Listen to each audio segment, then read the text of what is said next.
ദൈവത്തിൻ്റെ തന്നെ തിരുനാമം വാഴ്ത്തപ്പെടുമാറാകട്ടെ. എല്ലാ ദൈവദാസീദാസന്മാർക്കും വീണ്ടും വരുന്നവനായ യേശു ക്രിസ്തുവിൻ്റെ നിസ്തുല്യമായ നാമത്തിൽ എൻ്റെ സ്നേഹവും വന്ദനവും ഞാൻ ഈ സമയത്ത് അറിയിക്കുകയാണ്. മറ്റൊരു വിഷയവുമായി നിങ്ങളുടെ കൂടെ ആയിരിക്കാൻ ദൈവം ഒരായുസ്സും കൂടെ ദൈവം തന്നതിന് ഞാൻ യേശുവിന് നന്ദി പറയുകയാണ്. നമ്മളിന്ന് ചിന്തിക്കാൻ പോകുന്ന വിഷയം റോമർക്കെഴുതിയ ലേഖനം 2-ാം അധ്യായം, അതിലെ 1-2 വാക്യങ്ങൾ മാത്രമാണ്. നമ്മൾ പലപ്പോഴും വിസ്മരിക്കാതെ പോകുന്ന, ഓർക്കാതെ പോകുന്ന, മറന്നു പോകുന്ന, ചിന്തിക്കാതെ പോകുന്ന, നമ്മൾ പലപ്പോഴും കാര്യമാക്കാതെ പോകുന്ന തിരുവചനങ്ങളാണ് ദൈവം നമ്മളെ ഈ ദിവസങ്ങളിൽ നമ്മൾ ഓർമ്മിപ്പിച്ചു കൊണ്ടിരിക്കുന്നത്. അത് എന്തിനെന്ന് ചോദിച്ചാൽ, വിശുദ്ധിക്കും വേർപാടിനും വേണ്ടി കുറച്ചുകൂടെ ഒരുങ്ങാനും കർത്താവിനോടുകൂടെ കുറച്ചും കൂടെ അടുക്കുവാനും ഇത് കാരണമായി തീരും എന്ന് ഞാൻ പൂർണ്ണമായി വിശ്വസിക്കുകയാണ്. നമ്മുടെ കർത്താവിൻ്റെ വരവ് ഏറ്റവും അടുത്തല്ലോ. അതിനുവേണ്ടി നമുക്ക് എത്രത്തോളം വചനത്തോട് ചേർന്ന് വരാമോ, വചനത്തിൽ കൂടെ ശുദ്ധീകരണം പ്രാപിക്കാമോ, അത്രത്തോളം നമ്മുടെ ശുദ്ധീകരണം നമ്മൾ നടന്നുകൊണ്ടിരിക്കുകയാണ്. അതുകൊണ്ടാണ് യേശു ക്രിസ്തു ശിഷ്യന്മാരോട് പറഞ്ഞത്, നിങ്ങൾ ഈ വചന നിമിത്തം നിങ്ങളിപ്പോൾ ശുദ്ധിയുള്ളവരാകുന്നു. അങ്ങനെയാണെങ്കിൽ ഓരോ വചനങ്ങൾ അനുസരിക്കുമ്പോഴും, ആ വചനങ്ങൾ കീഴ്പ്പെടുമ്പോഴും, വചനങ്ങളെ അനുസരിക്കുമ്പോഴും നമ്മുടെ ലൈഫിൽ നമ്മൾ പോലും അറിയാതെ ശുദ്ധീകരണം നടന്നുകൊണ്ടിരിക്കുകയാണ്. കർത്താവ് അനുഗ്രഹിക്കുമാറാകട്ടെ. നമുക്ക് സമയം ഒട്ടും മുമ്പിലോട്ട് ഇല്ലല്ലോ. ചുരുക്കം സമയം മാത്രമാണ് ഈ ചിന്തയ്ക്ക് വേണ്ടി ഞാൻ ഉപയോഗിക്കുന്നത്. റോമർക്ക് എഴുതിയ ലേഖനം 2-ാം അധ്യായം 1-ാം വാക്യം ഞാൻ വായിക്കുന്നത് ഇങ്ങനെയാണ്: അതുകൊണ്ട് വിധിക്കുന്ന ഏത് മനുഷ്യനായുള്ളോവേ, നിനക്ക് പ്രതിവാദം പറയാനില്ല. അന്യനെ വിധിക്കുന്നതിൽ നീ നിന്നെ തന്നെ കുറ്റം വിധിക്കുന്നു. വിധിക്കുന്ന നീ അത് തന്നെ പ്രവർത്തിക്കുന്നുവല്ലോ. 1-ാം വാക്യം നമുക്കറിയാം. അതുകൊണ്ട് എന്നെഴുതുന്നത് പൗലോസ് അപ്പോസ്തലൻ റോമർക്ക് എഴുതിയ ലേഖനം 1 മുതൽ 1-ാമത്തെ അധ്യായം തീരുന്നത് വരെ വളരെ വ്യക്തമായ പാപത്തെക്കുറിച്ച് വരച്ചു കാട്ടുകയാണ്. എന്നാൽ 2-ാമത്തെ അധ്യായത്തിലേക്ക് വരുമ്പോൾ നമ്മൾ ആരെയും വിധിക്കാൻ പാടില്ല, വിധിക്കരുത്. പൗലോസ് സഭയോട്, യഹൂദനോട് പറയുന്ന ഒരു വാക്കാണ്, നിങ്ങൾ ആരെയും വിധിക്കാൻ പോകരുത്. നമ്മൾ പലപ്പോഴും ഒരു ദിവസം എനിക്ക് തോന്നുന്നു ഒരു 10-15 പേര് നമ്മൾ വിധിക്കാറുണ്ട്. കുറഞ്ഞതാണ് ഞാൻ പറഞ്ഞത്, ഇഷ്ടംപോലെ പേര്. ഞാനിത് ഈ മെസ്സേജ് നൽകുന്നത് ഒരു അനാത്മീയനോടല്ല, ഒരു ദൈവത്തിൽ നിന്ന് അകന്ന് നിൽക്കുന്നവനോടല്ല, വിശുദ്ധിക്ക് വേണ്ടി നിൽക്കുന്നവർ, വേർപാടിന് വേണ്ടി നിൽക്കുന്നവർ ഇവിടെ ലൈഫിൽ ഉണ്ടാകുന്ന ഒരു ന്യൂനതയാണ്. ഈ പ്രസംഗിക്കുന്ന ഞാനും കേൾക്കുന്ന നിങ്ങൾക്കും ഒരുപോലെ ഈ സന്ദേശം ഒരു പക്ഷേ ക്രിസ്തുവിൽ ഒരു പടിയും കൂടെ വളരാൻ ഇത് കാരണമായി തീരും. നമുക്ക് ഒത്തിരി ഈ വിധിക്കരുത് എന്ന വചനങ്ങൾ നിങ്ങൾ കേട്ടിട്ടുണ്ട്, ഒത്തിരി കേട്ടിട്ടുണ്ട്. നമ്മൾ തന്നെ ഈ വചനം ഒത്തിരി പ്രാവശ്യം പ്രസംഗിച്ചിട്ടുണ്ട്. പക്ഷെ ഇതിൻ്റെ അകക്കാമ്പ് എന്തെന്ന് നമ്മൾ പലപ്പോഴും തിരിച്ചറിയുന്നു. നിങ്ങൾ ഈ വചനം ശ്രദ്ധിക്കണമേ. അതുകൊണ്ട്, ഏതുകൊണ്ട് 1-ാം അധ്യായത്തിലുള്ള വാക്യങ്ങൾ എടുത്ത് നോക്കുക. വിധിക്കുന്ന ഏത് മനുഷ്യനുമായുള്ളവേ, വിധിക്കരുത്. നിനക്ക് പ്രതിവാദം പറയാനില്ല. അടുത്ത്, അന്യനെ വിധിക്കുന്നതിൽ നീ നിന്നെ തന്നെ കുറ്റം വിധിക്കുന്നു. ഞാനിപ്പോൾ നിങ്ങളെ വിധിച്ചാൽ ആ വിധി എന്നിലേക്ക് തിരിയുകയാണ്. അടുത്ത് പൗലോസ് പറയുന്നു, വിധിക്കുന്ന നീ അത് തന്നെ പ്രവർത്തിക്കുന്നുവല്ലോ. ഓരോ ദിവസവും രാവിലെ പത്രം നൂത്തെടുത്ത് വായിക്കുന്ന സമയത്ത് കൊലപാതകം കാണുമ്പോൾ നമ്മൾ ആ മനുഷ്യനെ, അദ്ദേഹത്തെ നമ്മൾ കണ്ടിട്ടില്ല, ഫോട്ടോയിൽ കൂടെ കാണുന്നു, വാർത്ത കേൾക്കുന്നു, നമ്മൾ എന്തെല്ലാം വിധിക്കാറുണ്ട്. ഒരു വ്യഭിചാരിയെ നമ്മൾ എന്തെല്ലാം പറഞ്ഞ് വിധിക്കാറുണ്ട്. ഒരു കൊലപാതകനെ നമ്മൾ എന്തെല്ലാം പറഞ്ഞ് വിധിക്കാറുണ്ട്. ഒരു പേരും കൂടെ ഉണ്ട്, കൊലപാതകൻ, വ്യഭിചാരിക്ക് വ്യഭിചാരി എന്ന പേരിൽ.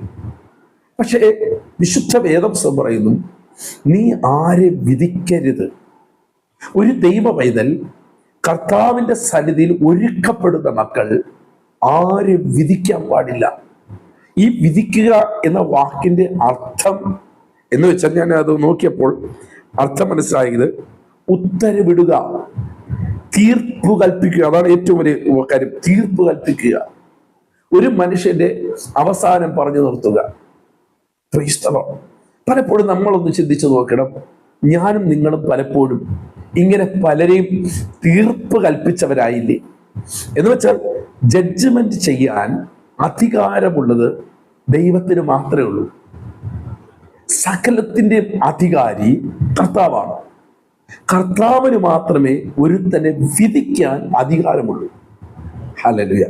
അപ്പോൾ ഞാൻ നിങ്ങളെ വിധിച്ചാൽ ദൈവത്തിന്റെ സ്ഥാനത്ത് നിന്ന് ഞാൻ ആ കാര്യം ചെയ്യുന്നു. ഞാനൊരു ചെറിയൊരു എക്സാമ്പിൾ പറയട്ടെ. നമ്മുടെ മുഖ്യമന്ത്രി പിണറായി സാറ് വിദേശ രാജ്യത്താണ്. ഒരു മന്ത്രി വിചാരിക്കുകയാണ്, ഞാൻ ആ കസേരയിലിരുന്ന് അദ്ദേഹത്തിന്റെ ഫയലെല്ലാം ഒപ്പിടാം എന്ന് ചിന്തിച്ചു കഴിഞ്ഞാൽ വിഷയം മാറും. തൻ്റെ മന്ത്രിസഭയിലെ ഒരു മന്ത്രിയാണ് എങ്കിൽ പോലും തൻ്റെ സൈൻ മറ്റാർക്കും വിട്ടുകൂടാ. തൻ്റെ ഭാര്യയ്ക്കോ തൻ്റെ കുഞ്ഞുങ്ങൾക്കോ തൻ്റെ പ്രൈവറ്റ് സെക്രട്ടറിക്കോ ആർക്കും ഇടാൻ പാടില്ല. അത് അദ്ദേഹത്തിൻ്റെ നിയമത്തിൽപ്പെട്ടതാണ്. Praise the Lord.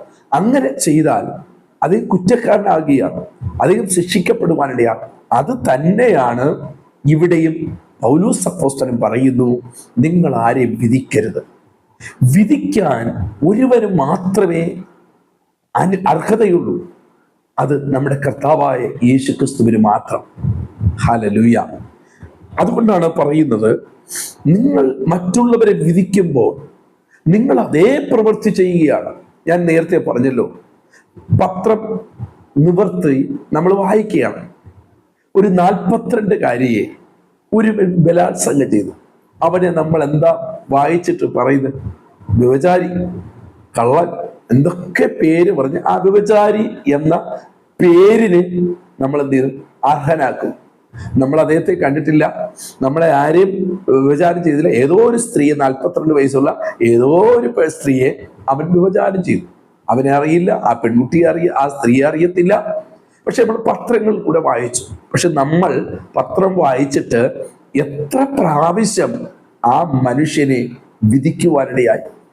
എന്നാൽ നിങ്ങൾ നോക്കണം, ആ മനുഷ്യൻ പുറം കൊണ്ട് വ്യഭിചാരം ചെയ്തു, നാട്ടുകാരെ പിടിച്ചു, അവൾ കേസ് കൊടുത്തു, സ്റ്റേഷനിലേക്ക് കൊണ്ടുവന്നു, പത്രക്കാർ വന്നു, നമ്മളെല്ലാം അറിയിച്ചു. എന്നാൽ ഒരു ദിവസം മത്തായി സുവിശേഷം 5-ാം അധ്യായത്തിൽ പ്രകാരം വ്യഭിചാരം ചെയ്യരുത് എന്ന് യേശു പറഞ്ഞിട്ട് ഇങ്ങനെ പറഞ്ഞു, ഒരു സ്ത്രീയെ അല്ലെങ്കിൽ പുരുഷനെ കാമശക്തി കൊണ്ട് നോക്കുന്നവനെല്ലാം അവനോട് വ്യഭിചാരം ചെയ്തിരിക്കുന്നു, അല്ലെങ്കിൽ അവളോട് വ്യഭിചാരം ചെയ്തിരിക്കുന്നു. അപ്പോൾ നോക്കണം, നമ്മൾ പത്രത്തിൽ വന്ന ആ സഹോദരനെ വിധിച്ചു, പക്ഷേ നമ്മളും അത് തന്നെയാണ് ചെയ്ത് ജീവിക്കുന്നത്. സ്തോത്രം. അപ്പോൾ നോക്കണം, അവൻ ചെയ്തത് പുറമെയാണെങ്കിൽ ഞാൻ ചെയ്തത് അകമെയാണ്. പുറം ചെയ്തവനെ ലോകം കണ്ടുപിടിച്ചു, അകത്ത് ചെയ്ത നമ്മളെ ലോകം കാണുന്നില്ല, ദൈവം കാണുകയാണ്. Praise the Lord. നോക്കുക, നമ്മൾ പത്രത്തിൽ കൂടെ ആദ്യത്തെ മലയാള മനോരമയിലോ ദേശാഭിമാനിയിലോ ഏതെങ്കിലും വാർത്താ മാധ്യമത്തിൽ ഫസ്റ്റ് നമ്മൾ വായിച്ചത് ഇങ്ങനെയാണ്, 2 പേരെ കൊലപാതകം ചെയ്തു, കത്തി കൊണ്ട് കുത്തിക്കൊന്നു. ദുഷ്ടനായ മനുഷ്യൻ, കൊലപാതകൻ, ഇവനൊക്കെ രക്ഷപ്പെടില്ല. നമ്മൾ വിധി കൽപ്പിക്കുകയാണ്. പക്ഷെ നിങ്ങൾ മനസ്സിലാക്കണം, യോഹന്നാന്റെ ലേഖനത്തിൽ വരുമ്പോൾ സഹോദരനോട് പകയ്ക്കുന്നവനെല്ലാം കൊലപാതകൻ എന്ന് പറയുന്നു. അങ്ങനെയാണെങ്കിൽ ഞാനും ആരാ? സഹോദരനെ സ്നേഹിക്കാതെ സഹോദരനെ പകയ്ക്കുമ്പോൾ ഞാനൊരു കൊലപാതകനായി തീരുകയാണ്. Praise the Lord. അപ്പോൾ അവൻ കത്തി കൊണ്ട് കുത്തി, ഞാൻ എൻ്റെ വാക്കുകൊണ്ടും ഹൃദയം കൊണ്ട് കുത്തി. കത്തി കൊണ്ട് കുത്തിയവനെ നാട്ടുകാർ പിടിച്ചു, പോലീസിൽ കൊണ്ടുപോയി. എന്നാൽ രഹസ്യമായി ഹൃദയത്തിൽ എൻ്റെ സഹോദരനെ ഞാൻ പകയ്ക്കുമ്പോൾ ഞാൻ കൊലപാതകം ചെയ്യുകയാണ്. ആ കൊലപാതകം സ്വർഗം, അത് കോടതിയിൽ, സ്വർഗീയ കോടതിയിൽ അത് കുറ്റമായി കിടക്കുകയാണ്. Praise the Lord. ഒരു മോഷ്ടാവിനെ പിടിച്ചു, ഒരു വീട് കുത്തി തുറന്ന് ലക്ഷങ്ങൾ മോഷ്ടിച്ചു, അമ്പലം തുറന്നു ലക്ഷങ്ങൾ കൊണ്ട്. നമ്മൾ എന്താ പറയുന്നത്? കള്ളൻ. നമ്മൾ അവസാന വാക്കവനെ ഇടുക, കള്ളൻ. ഇവനൊന്നും രക്ഷപ്പെടത്തില്ല. നമ്മുടെയൊക്കെ വീടുകൾ അവൻ കയറുമോ? ഭയമാ. പക്ഷേ നിങ്ങൾ മനസ്സിലാക്കണം, ഒരു ദൈവവൈതന്റെ ജീവിതത്തിൽ 24 മണിക്കൂർ ദൈവം തന്നിട്ടുണ്ട്. അതിൽ കുറഞ്ഞത് 2.5 മണിക്കൂർ ദൈവത്തിന് വേണ്ടിയുള്ളതാണ്. അപ്പോൾ നമ്മൾ ആ 2.5 മണിക്കൂർ മോഷ്ടിച്ചിട്ട് എത്ര വർഷമായി? നമ്മൾ കള്ളനല്ലേ? അങ്ങനെയാണെങ്കിൽ പ്രിയമുള്ളവരെ, നമുക്ക് ആരെ വിധിക്കാൻ പറ്റും? നമ്മുടെ മുമ്പിൽ ഒരു തെറ്റുകാരനുണ്ട്, ഒരു തെറ്റ് ചെയ്തു. അവനെ ഉപദേശിക്കാം, അവന് വേണ്ടി പ്രാർത്ഥിക്കാം, അവനെ സ്നേഹിക്കാം, അവനെ ശാസിക്കാം, അവനെ തർക്കിക്കാം, അവനോട് തർജ്ജനം ചെയ്യാം. പക്ഷേ അവനെ വിധിക്കാനുള്ള അവകാശം നമുക്കുള്ളതല്ല. വിധി കർത്താവ് മാത്രമാണ്. നിങ്ങൾക്ക് മനസ്സിലായി എന്ന് ഞാൻ വിശ്വസിക്കുന്നു. നോക്കണം, ഇനി ഇങ്ങനെ നമ്മൾ നമ്മുടെ സഹോദരങ്ങളെ, നമ്മുടെ കൂടപ്പിറപ്പുകളെ, നമ്മുടെ മനുഷ്യരെ അല്ലെങ്കിൽ ലോകത്തുള്ള മനുഷ്യരെ നമ്മൾ വിധിച്ചാൽ എന്ത് കിട്ടുമെന്നാണ് റോമലേഖനത്തിൽ തന്നെ പറയുന്നത്. 2-ാം വാക്യം. എന്നാൽ ആ വക പ്രവർത്തിക്കുന്ന, ഏത് വക? വിധിക്കുന്നവൻ, പ്രവർത്തിക്കുന്നവർക്ക് നേരെ ദൈവത്തിന്റെ വിധി സത്യ അനുസരണമായിരിക്കുന്നു എന്ന് നാം അറിയുന്നു. ആ വക പ്രവർത്തിക്കുന്നവരെ വിധിക്കുകയും അത് തന്നെ പ്രവർത്തിക്കുകയും ചെയ്യുന്ന മനുഷ്യ, നീ ദൈവത്തിന്റെ വിധിയിൽ നിന്നും തെറ്റി ഒഴിയും എന്ന് നനയ്ക്കുന്നുവോ?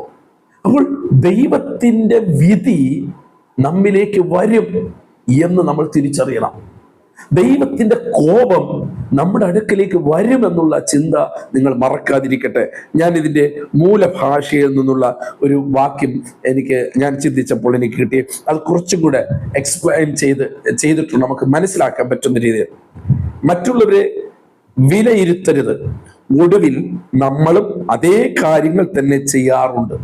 ഞാൻ ഒരാളെ വിലയിരുത്തുന്നെങ്കിൽ ഞാൻ അതേ കാര്യം ചെയ്യുക, രഹസ്യമായിട്ട് അല്ലെങ്കിൽ പരസ്യമായിട്ട്.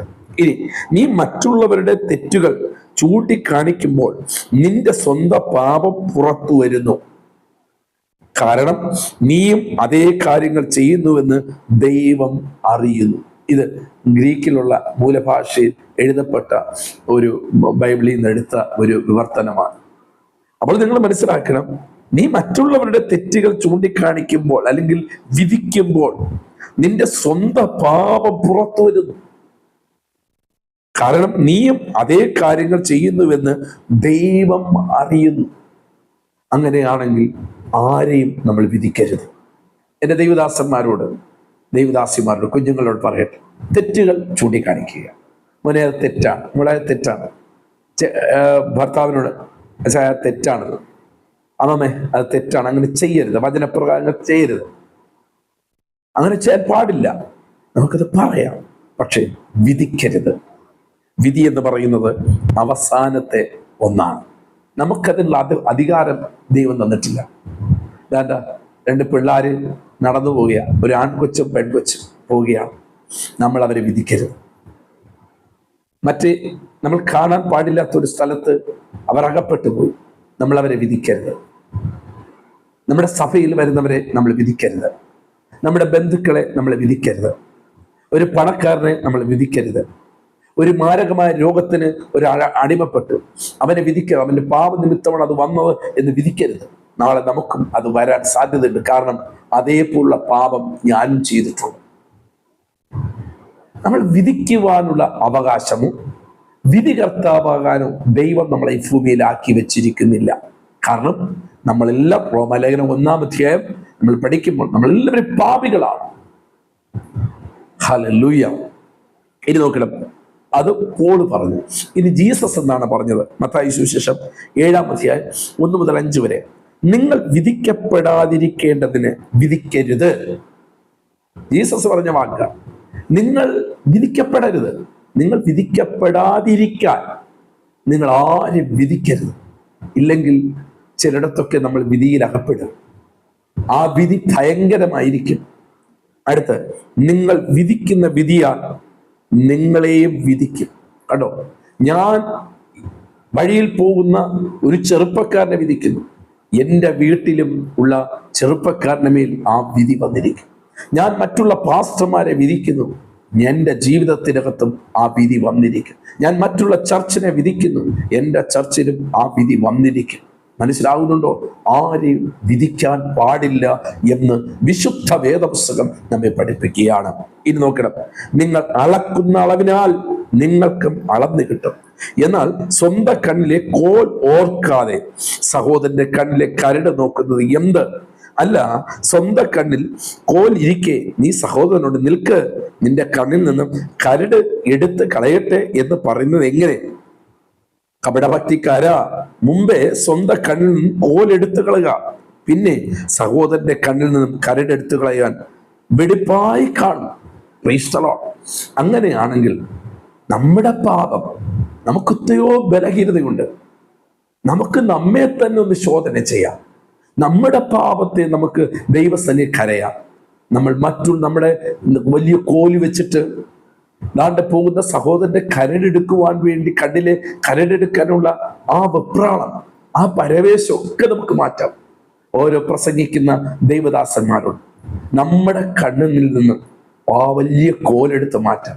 നമ്മുടെ വലിയ പാപങ്ങൾ ഓരോ മെസ്സേജിലും കഴുകപ്പെടണം.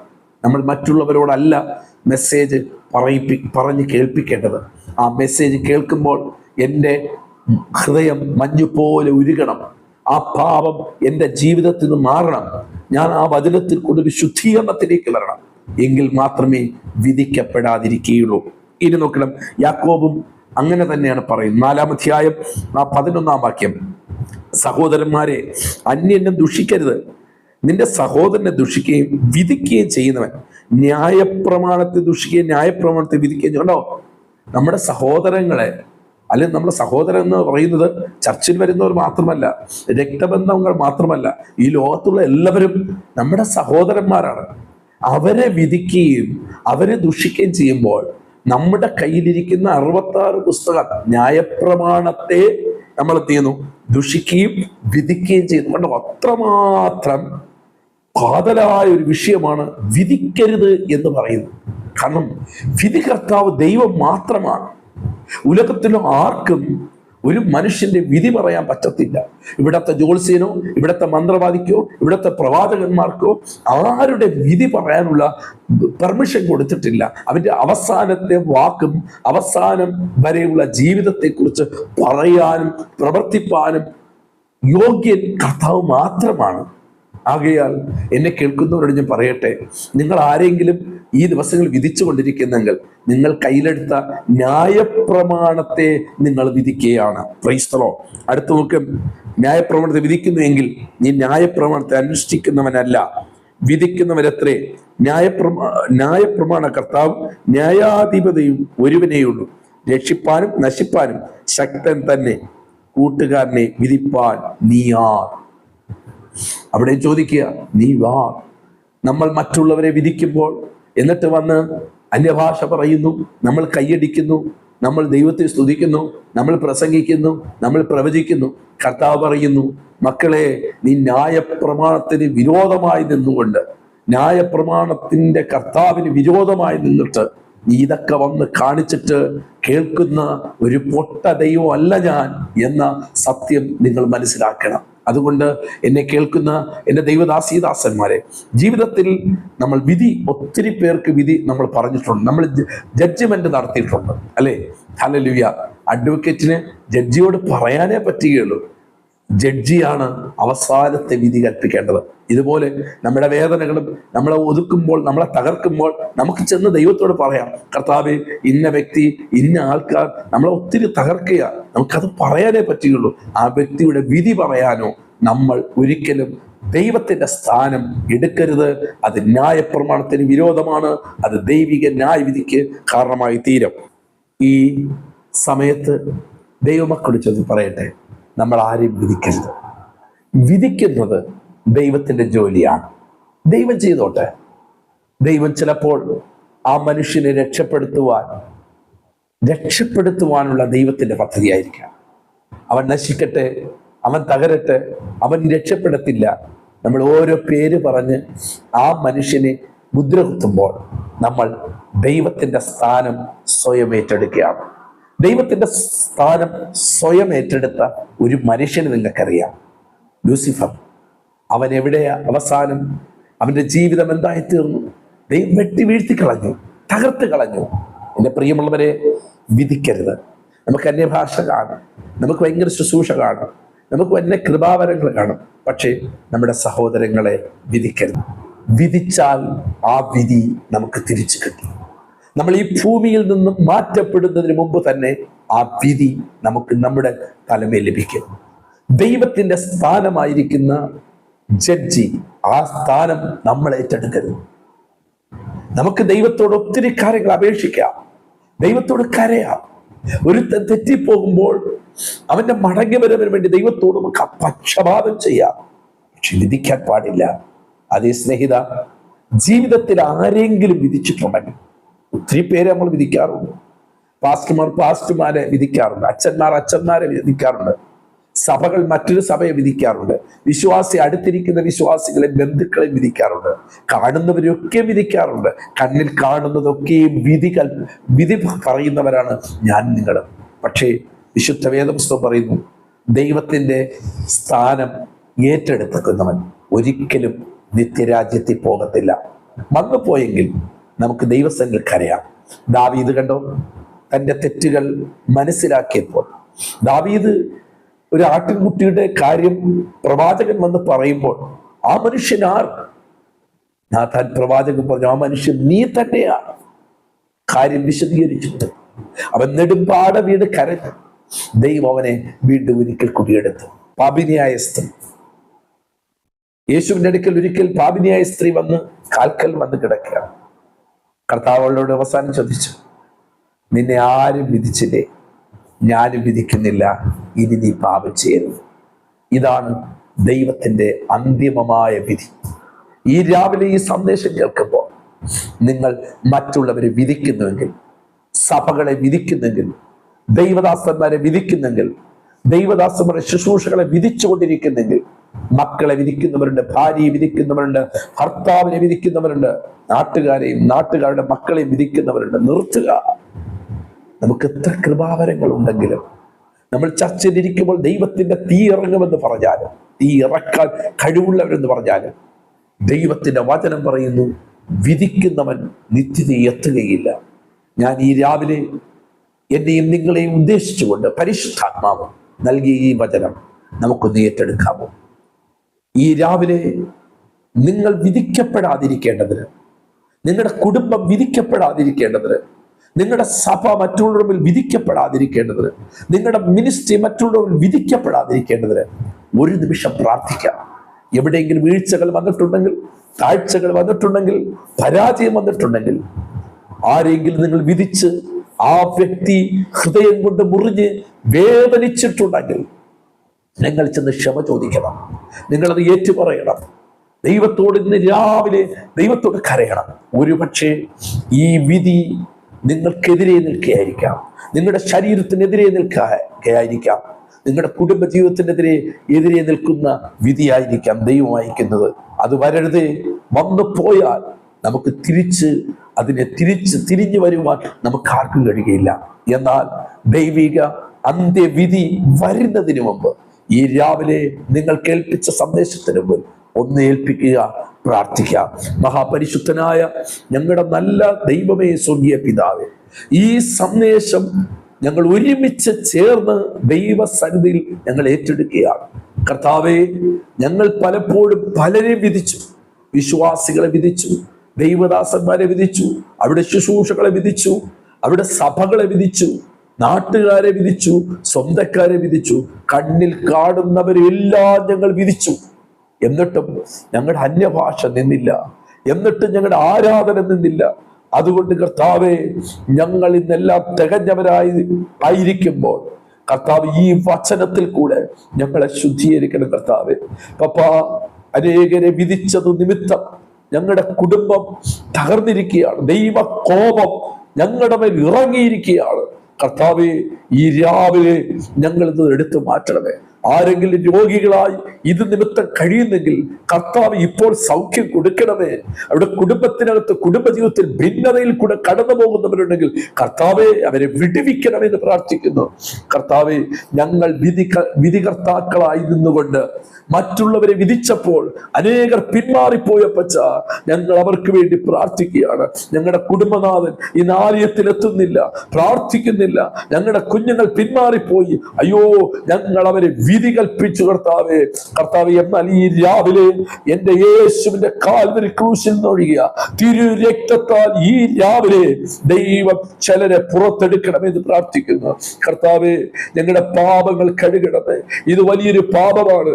സ്വർഗീയ വഴിയെ തടഞ്ഞു വെക്കുന്ന, നിത്യതയുടെ വഴിയെ തടഞ്ഞു വെക്കുന്ന ഈ വിധിക്കരുത് എന്ന് പറയുന്ന ഈ പാപം ഞങ്ങൾ പലപ്പോഴും ഞങ്ങൾ ഏറ്റെടുത്ത് കർത്താവേ, ഞങ്ങളോട് ക്ഷമിക്കണമേ. ഈ രാവിലെ ഈ സന്ദേശം കേൾക്കുന്ന തന്റെ കുഞ്ഞുങ്ങളുടെ ഉൾത്തടത്തിൽ ഇതിന് വിടുതലായി തീരട്ടെ കർത്താവേ. നിത്യതയുടെ വഴികൾ തുറക്കണമെന്ന് പ്രാർത്ഥിക്കുന്നു. പരിശുദ്ധാത്മാവ് ഈ രാവിലെ ആരോടൊക്കെ പറയും, നിങ്ങൾ വിധിച്ചതിനോടനുബന്ധിച്ച് പല വിധികളും നിങ്ങളുടെ ഭവനങ്ങളിൽ, നിങ്ങളുടെ തലമുറകളിൽ നിന്ന് അനുഭവിക്കുക. നിങ്ങളത് ഏറ്റുപറയുക. പരിശുദ്ധാത്മാവ് ഈ രാവിലെ നിങ്ങളോട് പറയുന്നു. അത് നിമിത്തം ആത്മീയമായി ചില വഷളത്വത്തിൽ പോയിക്കൊണ്ടിരിക്കുകയാണ്. ആത്മീയമായി പാപത്തിൽ, ആത്മീയത വിട്ട് പാപത്തിൽ പോയിക്കൊണ്ടിരിക്കുന്ന ചില കുടുംബങ്ങളെ പരിശുദ്ധാത്മാവ് ഈ രാവിലെ ദർശിപ്പിക്കുകയാണ്. ദയവ് ചെയ്ത് ദൈവത്തോട് ഏറ്റുപറയുക, ദൈവത്തോട് കരയുക, ദൈവത്തോട് നിലവിളിക്കുക. യേശുവേ, എന്നെ രക്ഷിക്കണമേ എന്ന് പറഞ്ഞ് നിലവിളിക്കുക. കർത്താവെ, ഞാൻ അവരെ അനുഗ്രഹിച്ച് പ്രാർത്ഥിക്കുന്നു. കർത്താവെ, മറ്റുള്ളവരെ വിധിച്ചത് മുഖാന്തരം ഇവരുടെ കുടുംബത്തിൽ ഏതെങ്കിലും വിധി വലിയ ദൈവിക ന്യായവിധിയായി കിടക്കുന്നെങ്കിൽ ഇവരൊന്നും അകന്നു പോകാൻ പ്രാർത്ഥിക്കുന്നു. കർത്താവെ, അറിയായ്മയുടെ കാലങ്ങളെ അങ്ങ് ഗണ്യമാക്കുന്നില്ലല്ലോ പപ്പ. ഞങ്ങളൊക്കെ മറ്റുള്ളവരെ വിധിക്കുന്നവരാ. പക്ഷെ ഈ വചനത്തിൽ ദൂതിൽ കൂടെ ഞങ്ങൾ ഏറ്റുപറയുന്നു, ഞങ്ങൾ ക്ഷമ ചോദിക്കുന്നു. അങ്ങയുടെ സ്ഥലം ഒരിക്കൽ കൂടി മടങ്ങി വരുന്നു. കർത്താവെ, കൃപ കൊണ്ട് നിറയ്ക്കണം, സഹായിക്കണം. യേശു ക്രിസ്തുവിൻ നാമത്തിൽ തന്നെ. ആമേൻ, ആമേൻ. എൻ്റെ പ്രിയ സഹോദരങ്ങളെ, നിങ്ങൾ ദൈവസന്നിധി ഏറ്റുപറയണം, ഉപേക്ഷിക്കണം. ഇനി ആരെയും വിധിക്കരുത്. നിങ്ങൾക്ക് കണ്ണിൽ കാണാൻ പറ്റുന്ന ഒത്തിരി ദൈവഹിതമില്ലാത്ത കാര്യങ്ങൾ കാണും. നിങ്ങൾ വിധിക്കാൻ പോകരുത്. നിങ്ങൾ അവരെ ഉപദേശിക്കണം, വചനം പറഞ്ഞു കൊടുക്കണം, തെറ്റുകളെ തിരുത്താം. പക്ഷേ നിങ്ങൾ ദൈവത്തിന്റെ സ്ഥലത്ത് നിന്നിട്ട് നിങ്ങൾ വിധിക്കരുത്. ആ വിധി നിങ്ങൾക്ക് നേരെ വരും. ദൈവാത്മാവ് എന്നോട് വ്യക്തമായി പറയുന്നു, ചില കുടുംബങ്ങളിൽ ആത്മീയമായി നിന്നവർ പിന്മാറ്റത്തിൽ പോയി ചിലരുടെ വിധി കൽപ്പിച്ചത് കൊണ്ടാണ്. ചില വിഷയങ്ങളുടെ മേൽ മറ്റുള്ള വിഷയങ്ങളിൽ വിധി കൽപ്പന പുറപ്പെടുവിച്ച വ്യക്തി നിങ്ങളാകൊണ്ട് പല നന്മകളും അടഞ്ഞു കിടക്കുക, പല ഉറവിടങ്ങളും അടഞ്ഞു കിടക്കുക. പ്ലീസ്, ദൈവത്തോട് പ്രാർത്ഥിപ്പീൻ. ദൈവം നിങ്ങൾക്ക് വേണ്ടി കരുതുന്ന ദൈവിക നന്മകളും വിടുതലുകളും എല്ലാറ്റിനുപരിയായി നിത്യതയുടെ ആ വഴിയിലേക്ക് നമുക്ക് പോകുവാൻ ഈ സന്ദേശം മുഖേന ദൈവം നിങ്ങളെ സഹായിക്കട്ടെ. ആമേൻ, ആമേൻ, ആമേൻ. ഈ സന്ദേശം നിങ്ങൾക്ക് പ്രയോജനപ്പെട്ടെങ്കിൽ നിങ്ങൾ അനേകർക്ക് ഷെയർ ചെയ്യുക. ആത്മീയ ഗ്രൂപ്പുകളിൽ നിങ്ങൾ ഇത് ഷെയർ ചെയ്യുക. കർത്താവിന്റെ നാമത്തിൽ ഓർമ്മിപ്പിക്കുന്നു, നമുക്ക് ഒരുമിച്ച് ചേർന്ന് ഈ ശുശ്രൂഷയിൽ പങ്കാളിയാകുവാൻ ദൈവം ഇടവരുത്തും.